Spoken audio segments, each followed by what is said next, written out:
Samsung Galaxy S21 plus এই ফোনটা 2021 সালে মার্কেটে আসে, বাট 21 সালে মার্কেটে আসলেও 2024 সালে এসেও বাংলাদেশ মার্কেটে ভালো পরিমাণে হাইপ ক্রিয়েট করে রাখতে পারতেছে। এখনও মানুষজন এই ফোনটাকে খুঁজেন এবং এখন এই ফোনটাকে মানুষজন নিচ্ছে।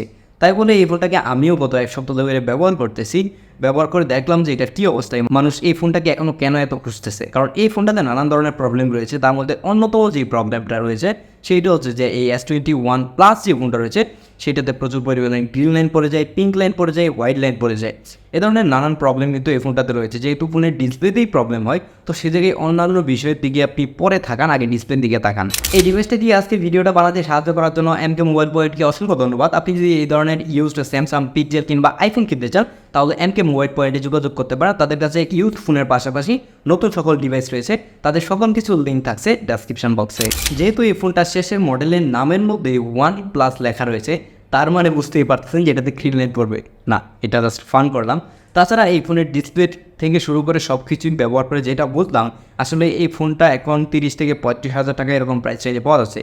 তো এই প্রাইস রেঞ্জে এটা একটা বেস্ট ডিল হতে পারে আপনার জন্য, কারণ এই ফোনটাতে ডিসপ্লে হিসেবে থাকছে 6.7 ইঞ্চির একটা dynamic AMOLED 2x HDR10+ display, যেটাতে থাকছে 120 হার্জের হায়ার রিফ্রেশ রেট এবং এই ডিসপ্লেটার পিক ব্রাইটনেস 1300 নিটস, যেটা যদি আপনি আউটডোরে ইউজ করেন তাহলে আপনাকে কখনোই ব্রাইটনেস নিয়ে প্যারা খেতে হবে না।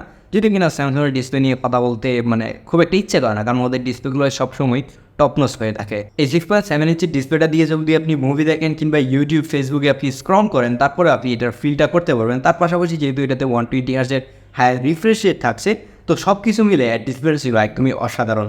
কিন্তু এই ডিসপ্লেটা নিয়ে যেটা একটু আগে বললাম যে পিঙ্ক লাইন পড়ে যায়, গ্রিন লাইন পড়ে যায়, তো এই ধরনের প্রবলেম যদি আপনার কপালে না হয়, আপনার কাছে না হয়, তাহলে আমার মনে হয় যে এই ডিসপ্লে নিয়ে আপনি কোনো অবস্থাতেই হতাশ হবেন না। তাছাড়া এই ডিসপ্লেটার চারপাশের যে বর্ডারটা রয়েছে সেটা অনেকটাই সিমেট্রিক্যাল, যদিও কিনা নিচের যেই চিনটা রয়েছে এটা একটু মোটা উপরের সাইড কিংবা সাইডের সাইডগুলো থেকে। তার বাহিরেও দেখেন যে এই ডিসপ্লেটা দেখতে কিন্তু অনেক বেশি সুন্দর, কিন্তু এই ফোনটা একটু লম্বাটি হওয়ার ফলে হাতে নিতে অনেক বেশি কমফোর্টেবল। এর পাশাপাশি হচ্ছে এর ব্যাক সাইড যেটা রয়েছে সেটা কিন্তু একটু কার্ভ করা, যার কারণে হাতে নিতে অনেক বেশি কমফোর্টেবল। এরপরে যে ফোনটা আসছে S22 প্লাস, যেটারও রিভিউ আসবে, তো ওই ফোনটা হাতে নিতে এতটা কমফোর্টেবল না, কারণ ওই ফোনটা একটু চওড়া, তার পাশাপাশি হচ্ছে ওইটা একটু বক্সি টাইপের। তো ওইটা থেকে এই S21 প্লাস ফোনটা হাতে নিতে একটু বেশি কমফোর্টেবল ফিল হয়। এই S21 প্লাস একটা ফ্ল্যাগশিপ ফোন হওয়ার ফলেও এই ফোনটা যখন মার্কেটে আসছিল তখন কিন্তু 70-80 এরকম প্রাইস রেঞ্জে পাওয়া যাচ্ছিল 21 সালে। তো সেই 70-80 হাজার টাকা ফোনের মধ্যেও স্যামসাং এটাতে ইউজ করেছে একটা প্লাস্টিক ব্যাগ। হ্যাঁ, এই ফোনটাতে একটা প্লাস্টিক ব্যাগ থাকছে। এর যে ফ্রেমটা রয়েছে সেটা অ্যালুমিনিয়াম এবং এর সামনের ফ্রন্ট সাইডটা গ্লাস, সামনে ফ্রন্টে গ্লাস থাকছে এবং এই গ্লাসটা কলিং গরিলা গ্লাস ভিক্টাস দিয়ে প্রোটেক্ট রয়েছে, যার জন্য এটা পরে ভেঙে যাওয়ার চান্স অনেক কম। যদিও কিনা এটা একটু কার্ভ, এতটাও কার্ভ না, হালকা কার্ভ থাকার ফলে দেখা যায় কি প্রোটেক্টর ঠিকঠাক মতো লাগে না। এই ধরনের কিছু প্যারা খেলে খেতে হবে না। তার পাশাপাশি হচ্ছে যে এর যে ফিঙ্গারপ্রিন্ট সেন্সরটা রয়েছে, আলট্রাসনিক ফিঙ্গারপ্রিন্ট সেন্সর অবশ্যই থাকছে। তো এইটাতে দেখা যায় যে যখন আপনি একটা প্রোটেক্টর ইউজ করবেন তখন এইটাতে একটু জানেন আপনি হয়তো বা ফিজ করলে করতেও পারেন। তাছাড়া এই ফোনটাকে আমি লং টাইম এক হাতে ইউজ করে দেখেছি যে কোনো অবস্থাতেই প্যারা লাগে না, কারণ ফোনটাও খুব বেশি একটা ভারী না। তার পাশাপাশি হচ্ছে যে ফোনের যে বললাম কিছুক্ষণ আগে যে কমফোর্টেবলটা, এখনকার ফোন হাতে নিতে আসলে সত্যি এতটা কমফোর্টেবল হয় না, কারণ এর এইজগুলো দেখেন যে প্রত্যেকটা এইজ কিন্তু খুবই রাউন্ডেড, হাতে নিতে অনেক বেশি মজা লাগে বলতে পারেন। তার পাশাপাশি হচ্ছে যে এটা একটু লং বাটি টাইপের, এত চওড়া ফোন না, যার কারণে আমার একদম পিচ্ছি ছোটো হাতের মধ্যে খুব সুন্দরভাবে কিন্তু এটা এঁটে যাচ্ছিলো। একটা 6.7 ইঞ্চের ফোনে তো আরামসে ইউজ করা যায়। আমি লাস্ট কবে ইউজ করছি নিজেরই মনে নেই। একটা 3-4 বছর পুরাতন একটা ইউজড ফোন যখন আমরা মার্কেট থেকে কিনতে যাই তখন আমাদের মাথায় সর্বপ্রথম যেই চিন্তাটা আসে সেটা হচ্ছে ব্যাটারি লাইফ এবং পারফরমেন্স। তো এই ফোনটাতে পারফরমেন্স নিয়ে কোনো অবস্থাতেই ঘাটতি দেখি না এখন পর্যন্ত, কারণ এই ফোনটা এখনও স্মুথভাবে চলতেছিল। এই ফোনটাতে এসএসডি হিসেবে থাকছে স্ন্যাপড্রাগন 888 একটা চিপ, যেই চিপটা 2021 সালের যত ফ্ল্যাগশিপ ফোনগুলো রয়েছে সবগুলোতেই থাকতো এবং অলওয়েজ এইটাতেও রয়েছে। তো সেই জায়গায় আমি এটাতে পারফরমেন্সের কোনো অবস্থাতেই ঘাটতি পাই না। আমি যেই পারফরমেন্স আমি দেখেছি, গেমিং করেও দেখেছি, তো সেই জায়গায় আমার মনে হচ্ছিল হয়তো আরও আপনি 2-3 বছর অনায়াসই ইউজ করতে পারবেন, পারফরমেন্স নিয়ে কোনো প্যারা খাবেন না। যদি আপনি হেভি গেমিংয়ের জন্য নিতে চান, তারপরেও আমি মনে করি যে আপনি হেভি গেমিং করতে গেলেও এই ফোনটা আপনাকে খুব ভালোভাবেই সাপোর্ট দিতে পারবে। 2021 সালে যখন এই স্যামসাংয়ের S21 সিরিজটা লঞ্চ করে তখন কিন্তু স্যামসাং একটা কাহিনী করে ফেলে, সেটা হচ্ছে যে যখন ইন্টারন্যাশনাল যে ভেরিয়েন্টগুলো রয়েছে সেই ভেরিয়েন্টগুলোতে হচ্ছিল এক্সক্লুসিভ চিপ থাকতো, আর হচ্ছে যেটা ইউএসএ এবং চায়না কিংবা কানাডা ভেরিয়েন্ট এগুলোতে থাকতো হচ্ছে স্ন্যাপড্রাগনের চিপ, স্ন্যাপড্রাগন 888 যে চিপটা।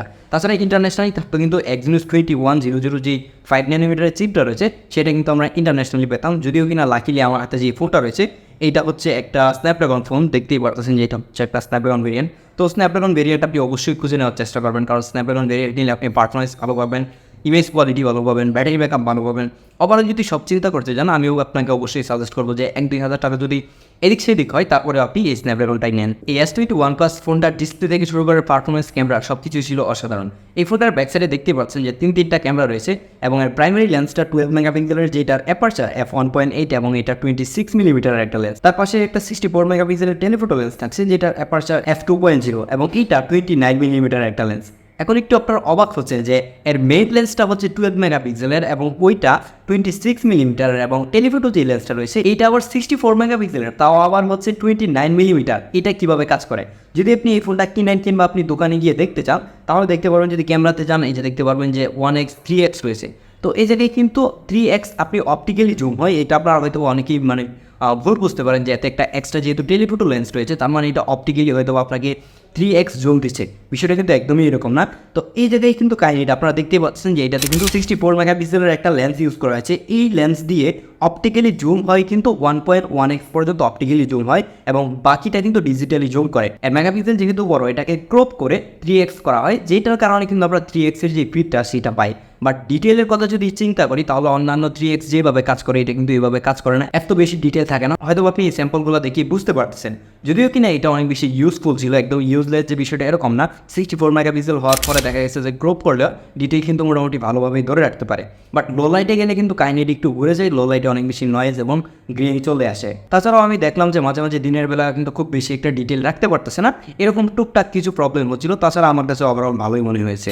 আর এটা টেলিফোটো দিয়ে যদি আপনি পোর্ট্রেট ছবি তুলতে যান তখন কিন্তু আবার এই 3x দিয়ে আপনি ছবি তুলতে পারবেন না, তখন দেখতে পারবেন পোর্ট্রেটে যাওয়ার পরে আপনাকে 1x এবং 2x দুইটা অপশনই দেওয়া হচ্ছে।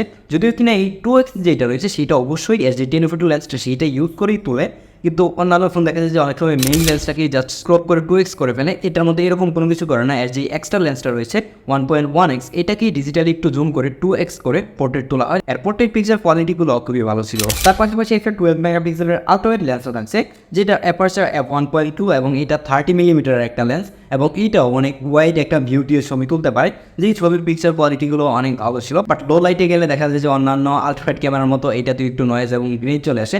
এটা নর্মালি আল্ট্রাওয়াইড যে লেন্সগুলো থাকে ফোনের মধ্যে এগুলো ম্যাক্সিমাম ফোনই হয়ে থাকে, বাট এটার পিকচার কোয়ালিটি আশা করি যে সবাইকেই সন্তুষ্ট করবে। তাছাড়া এর ফ্রন্টের দিকে সেলফি ক্যামেরা হিসেবে থাকছে একটা 10 মেগাপিক্সেলের ক্যামেরা, যেটা অ্যাপারচার f1.2 এবং এইটা দিয়ে হচ্ছে এই ছবিগুলো তুলছিলাম সেই ছবিগুলো খুবই ভালো ছিল।